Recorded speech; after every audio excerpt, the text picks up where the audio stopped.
little bit of footage here. You can see all these cloudy bits on the back of this car. There's another one here.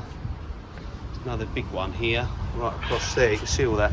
That all looks pretty awful, doesn't it? But it's not what was there before. What was there before was little annoying scratches. You can see a little tiny bit in the middle of that one. And there's another one there. So what I've done is, this is me that's caused this. You're thinking, God, what's he done? You know, but I've had to wet sand it, and I'll clean all this up before I machine it. But I've flatted it basically with a flat,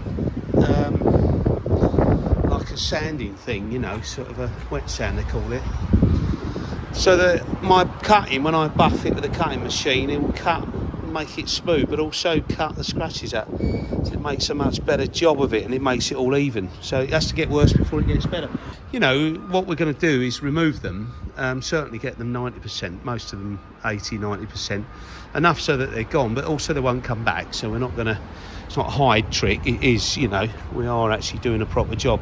And that's why we've had to wet sand it, so that we're actually taking off a very small amount of paint, fine amount of paint, which will smooth out the scratch.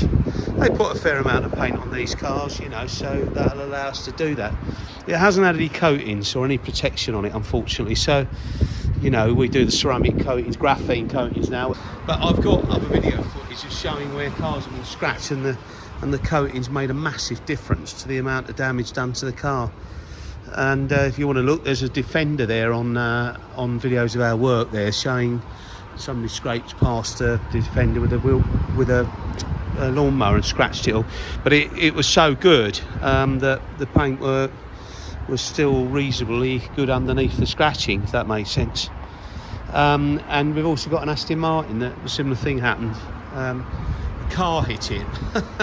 Well, I'll go into that on another day, but yeah, we had to recoat the side in the end. We did have to respray it, but most of the other car was on the Aston Martin, so you know, the Aston Martin paint underneath was in pretty good condition, just a little bit of damage on the wing, but they sprayed the side of the car because it was a special metallic. So anyway, I'm going to buff this and then we'll show you the side after.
Amazing.